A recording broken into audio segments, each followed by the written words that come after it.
नमस्कार। कभी सोचा है कि कोई कोई भूतिया कहानी सुनकर रोंगटे क्यों खड़े हो जाते हैं? आज हम सिर्फ एक कहानी नहीं सुनेंगे, बल्कि ये समझेंगे कि एक अच्छी डरावनी कहानी बनती कैसे है। मतलब डर पैदा करने की वो कौन सी तरकीबें हैं जो कहानीकार इस्तेमाल करते हैं। चलिए साथ मिलकर इस कहानी की पड़ते खोलते हैं और देखते हैं कि कैसे साधारण सी लगने वाली चीजें मिलकर एक ऐसा अनुभव बना देती हैं जिसे भूलना मुश्किल हो जाता है। तो यहीं से खेल शुरू होता है। बस ये एक लाइन, ये एक सच्ची घटना पर आधारित है और सुनने वाले का नजरिया पूरी तरह बदल जाता है। ये शब्द हमें तुरंत ये सोचने पर मजबूर कर देते हैं कि अरे, क्या ये सच में हो सकता है? ये एक बहुत ही चालाक तरीका है जो हमारे मन से शक का पर्दा हटाकर कहानी को और भी ज्यादा असली और डरावना बना देता है। देखिए, हर अच्छी डरावनी कहानी की शुरुआत एक बिल्कुल सामान्य माहौल से होती है। यहीं हम किरदारों से मिलते हैं, उनकी रोजमर्रा की जिंदगी देखते हैं। ये असल में तूफान से पहले की शांति होती है, एक नॉर्मल सी दुनिया जो हम जानते हैं कि बहुत जल्द उथल-पुथल होने वाली है। तो मिलिए इस परिवार से। एक माँ, पिता, दो प्यारे बच्चे जो बस अपनी छुट्टियों की प्लानिंग कर रहे हैं। ये हमारे और आपके जैसे ही लोग हैं, है ना? और कहानीकार का यही तो मकसद है। जब किरदार इतने अपने से लगते हैं, तो जब उनके साथ कुछ बुरा होना शुरू होता है, तो उनका डर हमें अपने डर जैसा महसूस होने लगता है। और ये रहा वो पहला पल, शक का पहला बीज यहीं बोया जाता है। एक भूतिया हाईवे का जिक्र।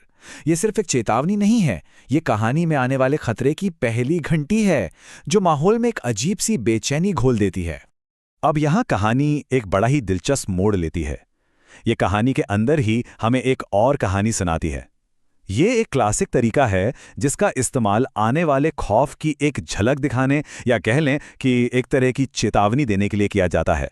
तो दादी की ये कहानी सिर्फ बच्चों को डराने के लिए नहीं है। नहीं, ये एक तरह से किरदारों को और हमें भी आने वाली घटनाओं के लिए तैयार कर रही है। कोहरा, खोया हुआ बच्चा और वो अजीब गैर कुदरती हरकतें, ये सारी तस्वीरें अब हमारे जहन में बैठ चुकी हैं। और देखिए, डर का असर फौरन होता है। दादी की कहानी असली डर में बदल जाती है। ये दिखाता है कि शब्द कितने ताकतवर हो सकते हैं। अभी तो असल घटनाएं शुरू भी नहीं हुई हैं, लेकिन डर का माहौल पूरी तरह से बन चुका है। तो अब घर वापसी का सफर शुरू होता है, और इसी सफर में आसपास का माहौल खुद एक खतरनाक किरदार की शक्ल ले लेता है। जरा इन शब्दों पर गौर कीजिए। कफन की तरह लिपटने लगा। यहाँ कोहरा सिर्फ मौसम का हिस्सा नहीं है, उसे एक जानलेवा चीज की तरह दिखाया गया है जो दम घोट रही है। यह सिर्फ एक नज़ारा नहीं, बल्कि एक खुली चेतावनी है। अब देखिए कैसे एक छोटी सी मामूली सी लगने वाली मुसीबत, एक टायर का पंचर हो जाना, एक जानलेवा जाल बन जाता है। ये देरी उस परिवार को उसी सुनसान हाईवे पर रात के अंधेरे में फंसा देती है। और जैसे जैसे अंधेरा और कोहरा गहराता है, वो और भी ज्यादा बेबस होते जाते हैं।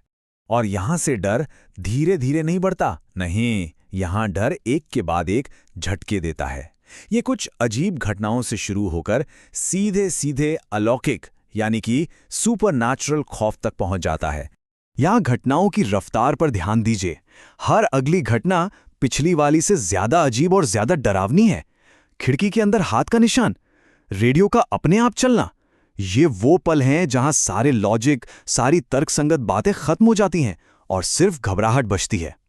और यही तो डरावनी कहानियों का एक सुनहरा नियम है कि जो चीज दिखाई नहीं देती वो हमेशा उस चीज से ज्यादा डरावनी होती है जो साफ साफ दिख रही हो। ये जो धुंधला सा साया है, ये हमारी कल्पना को खुला छोड़ देता है कि हम उस कंबल के पीछे अपने सबसे बड़े डर की तस्वीर बना लें। और फिर ये आवाज, कार के रेडियो से आती एक सीधी अलौकिक धमकी। बस इस एक पल में बचा खुचा शक भी खत्म हो जाता है। ये अब कोई अजीब इत्तेफाक नहीं है, ये साफ साफ एक हमला है। और ये है डर का क्लाइमैक्स, एक भयानक हादसा और उस साये की वो आखिरी दिल दहला देने वाली झलक जो आंखों में बस जाती है। कहानी का अंत हमें कोई सीधा साधा जवाब नहीं देता, बल्कि जवाबों से कहीं ज्यादा सवाल दे जाता है। और यही बात इसे हमारे जहन में एक सच्चे रहस्य की तरह जिंदा रखती है। यही इस कहानी का असली दिल है। दो अलग अलग हकीकतें। एक तरफ है अंजलि का भयानक निजी अनुभव और दूसरी तरफ है पुलिस की ठंडी लॉजिकल रिपोर्ट। तो फिर सच्चाई क्या है? वो शायद इन दोनों के बीच कहीं खो गई है। ये कहानी हमें एक जरूरी बात याद दिलाती है कि सबसे गहरे जख्म हमेशा दिखाई नहीं देते। शारीरिक चोटें शायद भर भी जाएं, लेकिन वो मानसिक सदमा और उससे भी बढ़कर अपनी बात किसी को साबित न कर पाने का डर जिंदगी भर साथ रह सकता है। और आखिर में कहानी हमें इस एक सोच के साथ छोड़ जाती है कि शायद हर अंधेरी रात का अपना एक गहरा राज होता है। ये हमें सोचने पर मजबूर करता है कि हमारी अपनी दुनिया में जब लाइटें बंद हो जाती हैं तो सतह के नीचे क्या कुछ छिपा हो सकता है।